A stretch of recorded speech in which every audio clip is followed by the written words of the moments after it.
आप समझते हैं कि मौजूदा हुकूमत जो है वो फिल्म को या ड्रामों को या अदाकारों को सपोर्ट करती है? क्योंकि बड़ा एक डीप अगर हम जाके देखें तो शायद ऐसे लगता है कि वो उनके लिए वो प्रायोरिटीज रही ही नहीं है। अभी देखो, हालांकि मैं इस हुकूमत के हक में तो बिल्कुल भी नहीं हूँ, लेकिन अभी एक एक्टिविटी हुई है उनकी तरफ से, एंड आई विश कि वो फ्रुक्टिफाई करे। और वरना ये गिला तो मुझे अपनी हुकूमत से भी रहा कि उन्होंने भी कोई एफर्ट नहीं की थी इस हवाले से, लेकिन यहाँ एफर्ट हुई है। अभी उन्होंने कोई 2 अरब रुपए की ग्रांट दी है फिल्म इंडस्ट्री को। हाँ जी। And they have taken the application. हाँ जी। अगर ये हो जाता है सचमुच, और इंडस्ट्री अपने मेरे इस वजह से, और इंडस्ट्री अगर वो जेन्युइन लोगों को मिल गया तो इंडस्ट्री अपने पाँव पर खड़ी हो जाएगी। क्योंकि अभी ये हुआ है कि मेरा जो इंडिविजुअल प्रोड्यूसर है उसको मार दिया गया, चैनल्स ने खुद प्रोडक्शन शुरू कर दी, समझो। और लाहौर की इंडस्ट्री का टूटना, बर्बाद होना, एक्चुअली इंडस्ट्री का बर्बाद होना है। दुनिया में कभी हब नहीं टूटा करते, लेकिन एक गैर फितरी काम हुआ कि लाहौर की इंडस्ट्री का हब तोड़ा गया। अब तोड़ा गया तो वो उसका नुकसान हुआ। आज आपके पास फिल्म बन जाती है, इंडस्ट्री नहीं है। तो इस इंडस्ट्री को रिजुविनेट करना है किसी भी कीमत पर। ओवरऑल एक अच्छा competition between Karachi and Lahore will help elevate the image of the industry. अगर इनको पोजीशन दी जाए, सपोर्ट दी जाए, तो ये बहुत कुछ कर सकते हैं। अगर ये नियति से ये हो गया, जो अभी ये एफर्ट हुई है, तो मैं आपको गवाह बना के कहता हूँ कि मैं भले ही इमरान खान का बहुत बड़ा यार हूँ, पीटीआई का बहुत बड़ा मानने वाला हूँ, इस एक एक्ट पर मैं इनकी बहुत तारीफ किया करूँगा सबके सामने। 9 मई के बाद आपकी इमरान खान से मुलाकात भी हुई थी? नहीं, 9 मई के बाद नहीं, जब वो इमरान खान साहब यहाँ पे थे 9 मई नहीं हुआ था। उससे पहले मुलाकात हुई? तो आखिरी मुलाकात, वो आखिरी मुलाकात थी। हाँ, उससे पहले। तो उसमें कैसा पाया आपने इमरान खान को? Imran Khan is a wonderful person, I love him, his love of the country. पाया क्या मतलब है, कैसा पाया? इज अ जेन्युइन गाय। वो मरता है अपने मुल्क के गरीब आदमी के लिए, आई मीन इट। और मुझे तो कोई गरज ही नहीं उससे, ही नोज इट। ना मैंने कोई एमएनए बनना है, ना मैंने कोई किसी अदारे का सरबराह बनना है। मैं इन बातों से बिल्कुल मुबर्रा आदमी हूं। सही कह रहे हैं। हाँ, ये बताइएगा, माशरे को आप किस नजर से देखते हैं? मतलब सब बेवफा हैं, ये मतलबी हैं?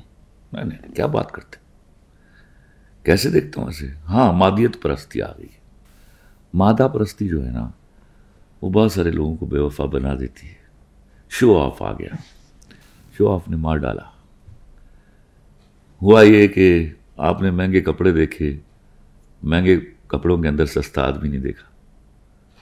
तो जब आपकी नज़र सही हो जाएगी तो आप महंगे कपड़े नहीं देखा करेंगे, सस्ते कपड़ों के अंदर महंगा आदमी देखा करेंगे। क्या बात है। आपने जो 2 टके की औरत वाला जुमला जब बात हो रही थी तो मैं उसको निकल के बात कर रहा था। ये जुमला नहीं है, वो इस 2 टके की लड़की को आप चले मान लें, तो आप इस जुमले के मुआशरती और ज़हनी असरात के जिम्मेदार खुद को समझते हैं या सिर्फ राइटर होने का एक बहाना बनाया आपने? इस पर तो मैं ठोक बजा के कहता हूं, ये डिस्क्रिमिनेशन तो मैं देने आया था। मेरे यहां जो औरत वफा करी, वफादार कौन होता है बताओ? वफादार वो होता है जो जानबूझकर बेवफाई के सब मौके जाया कर देता है। ये काम मेरी औरत करती है, मर्द नहीं करता। तो उसको तो वो क्रेडिट दिया नहीं जा रहा था। वो जो बेवफाइयां कर रही थी, जो वो कर रही थी, उसको भी औरत कहा जा रहा था, उसको भी औरत कहा जा रहा था। तो फर्क क्या था? ये डिस्क्रिमिनेशन इस बात पर आया आके, समझ आ रही है? उस औरत को ये क्रेडिट दिया गया, ये मेडल दिया गया कि तुम्हारी वफादारी जो है वो तमगा है जिसके भरोसे पर ये माशरा चलता है और ये मर्द अकड़ के बाहर निकल सकता है। आप कैसे बोलते हैं, क्या कह रहे हैं ये जुमला? आप फिर उसको घुमाते हैं उस तरह। Don't go this way. आप मुझे बताइए, मैं आपसे एक सवाल पूछ लेता हूं।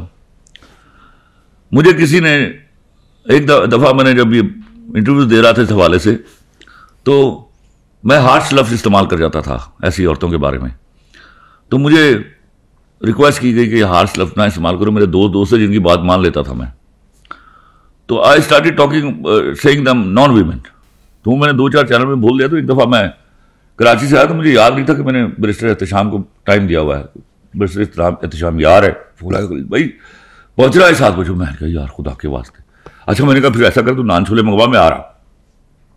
मैं पहुंच गया तो इतने में वो आ गए, क्योंकि 4, 5, 6 का इज्जत तो आता था मुझसे फाइट आउट करने के लिए।